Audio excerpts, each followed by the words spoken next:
adoré Jésus. C'est ce que ça veut dire. Luc, je ne parle pas de toi, tu veux écouter. J'ai dit, oui, vous avez lu, ils ont adoré Jésus.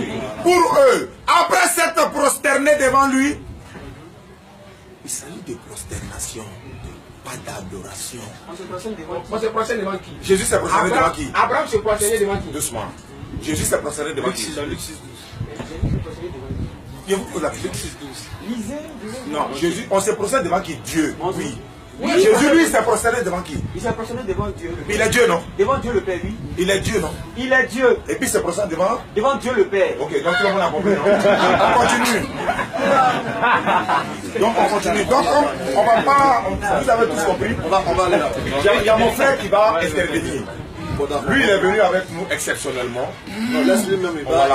On va se dévoiler. On a dit beaucoup de choses. Lui, exceptionnellement, on lui laisse la parole. Vraiment, c'est une joie pour moi de me retrouver dans cette assemblée. Je suis un sympathisant. Je suis un sympathisant de Saint-Monsieur et de la religion musulmane. Je ne suis pas encore devenu musulman. Je préfère le préciser pour lever tout équivoque. Mais je pense que, Inch'Allah, après ici, j'irai adhérer à cette religion. Et je précise, vous savez, au CE1, on nous apprend que le soleil se lève à l'est et se couche à l'ouest. Ça, c'est pour l'esprit de celui qui est au CE1. En seconde, on peut faire d'abord le cours sur la rotation, sur la révolution. Et on t'enseigne que le soleil ne se lève pas, ne se couche pas, mais c'est la terre qui tourne du soleil. Ça fait deux vérités. Quand Jésus disait à ses disciples qu'il y a des choses que vous dites que vous ne pouvez pas accepter pour le moment, ça veut dire qu'il y a des vérités que vous ne pouvez pas comprendre. Cette vérité au CE1, tu dis à un enfant que le soleil ne se lève pas, ne se couche pas, on va croire. C'est comme ça que vous ne croyez pas. Vous comprenez? Lisez ce passage-là. Ce passage de Jean 16 là, relisez-le sans passion. Sans passion. Et vous comprendrez. Vous dites que Jésus est mort sur la croix, un sacrifice expiatoire.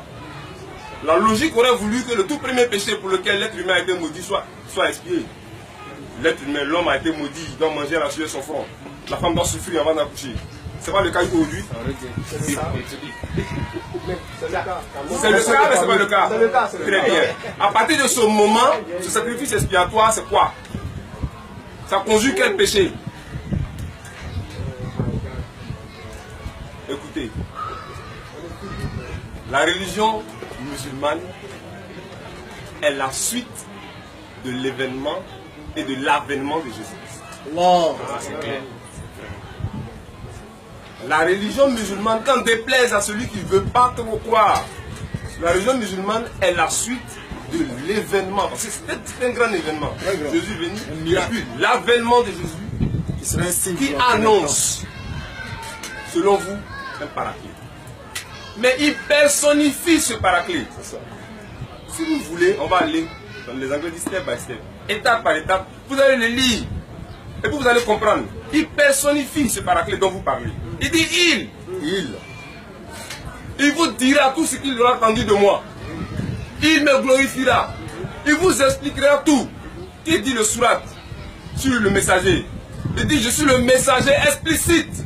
Celui qui explique tout. Parce que Jésus a dit qu'il va venir tout vous expliquer. Jésus parlait en parabole. Muhammad sallallahu alayhi wa sallam ne parlait plus en parabole, il expliquait tout. C'est faux? Mais est-ce que vous n'avez pas pris la peine de lire le Coran en français? Non. En fait, vous êtes dans un débat de sourds. Je suis chrétien catholique. J'ai pris la peine. Je suis un ami musulman. Parce que c'est pas un interdit d'avoir un ami musulman. Non. J'ai pris la peine de prendre son Coran en français. Avec sa permission, il m'a demandé de me purifier et de me laver. Si je suis souillé, de ne pas toucher. J'ai dit, j'ai compris. Et j'ai lu, j'ai pris la peine de lire ce Coran en français. Mais je t'assure, l'histoire de Jésus, vous appelez Jésus, qui n'est pas un français, parce que Jean, ce n'est pas des français, Matthieu, ce n'est pas des français. Il s'appelle Issa. Père, salut sur lui. en hébreu Joshua. Voilà. Ce Issa dont on parle dans la Bible, son histoire est plus éloquente dans le Coran que dans la Bible. Et la Bible en elle-même ne porte même pas son nom Bible. Mais le Coran en lui-même porte le nom Al-Coran. Le Coran en lui-même porte son nom. Mais la Bible en elle-même ne porte pas son nom. Ça veut dire que la Bible vient de qui et le Coran vient de qui? Le Coran est une dictée. La Bible est un récit. Le Coran est une dictée. L'ange parle. Il parle. Et le prophète transmet. Mais c'est après le passage des prophètes au niveau de la Bible que les gens se sont assis pour écrire. Et ils finissent d'écrire. Et jusqu'à aujourd'hui, on révise. Si c'est inspiré de Dieu, pourquoi on fait des révisions? Question. Si c'est inspiré de Dieu, pourquoi on fait des révisions? 2016. Parce que le Coran n'a pas été révisé. Non, non. Ah, Il y a un seul S'il vous plaît, il parle. Il parle dans leur Bible. Il parle dans leur Bible. Alors, l'ignorance, c'est un niveau qui va bien. c'est bien. Je suis d'accord. Si tu parles d'ignorance, ça me plaît. Parce qu'au moment où tu parles de l'ignorance, ça veut dire que tu connais. Si tu connaissais, si je te dis alors à l'école catholique, tu ne vas pas y aller. Jamais on connaît. Très bien. Ça ne m'étonne pas que. Tu ne vas pas y aller parce que tout simplement, tu n'as même pas conscience qu'on parle du même Jésus. Ah mais oui.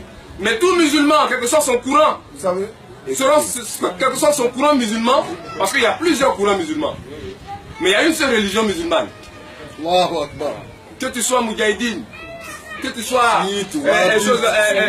sunnite, quoi, tu vas entrer dans une mosquée. Allah. Quand il sera l'heure de la prière, tu vas faire la même prière et tu vas sortir. Allahu Takbir. Mais nous, chrétiens, toi, Il n'est pas chrétien. je suis chrétien. Il n'est pas encore de religion. Ah oui, je dis je suis chrétien. Je suis sympathisant, j'ai bien précisé. Et c'est ça le malheur. Je suis sympathisant de ce groupe et de leur religion, je l'ai dit. Oui, oui, En entrée, je l'ai précisé. Pour dire que les propos que je tiens n'engagent que moi. C'est pour les désengager de ce que je l'ai dit. On est d'accord? Et quand tu parles d'ignorance, je dis je suis d'accord. Parce que l'ignorance dont je fais preuve va m'éclairer demain quand je vais sur cette religion. Allahu Akbar. Merci mon frère. Je vais m'arrêter là pour le soir. Alhamdulillah, Rabbil Alamin, Alhamdulillah, Rabbil Alamin. Je pense que le frère, On va prendre les questions. il a dit comment il s'appelait Monsieur Okobé. Voilà, Monsieur Okobé n'est pas musulman, mais il aspire être musulman dans les heures et les secondes qui suivent. Voilà, après avoir été éclairé par le Nour immense, comme Allah lui-même l'a si bien dit. Vous avez dit tellement de choses qu'Abraham a vu Dieu. Mais bon, le temps étant court et l'enregistrement tirant aussi à sa fin, on ne pourra pas développer tout cela. Sinon, on allait vous prouver qu'Abraham n'a jamais vu Dieu. On allait y arriver. Mais Inch'Allah, peut-être une prochaine fois, on va revenir sur le débat de la résurrection, sur le débat autre. Mais aujourd'hui, nous sommes dans la divinité. Modérateur, toi étant le modérateur, tu distribues la question. Celui qui veut poser la question lève la main, tu lui donnes la parole. Il faut que ce soit ordonné. Ou bien tu me laisses faire. Ou bien tu me laisses faire. Une liste. Voilà, là, ça va.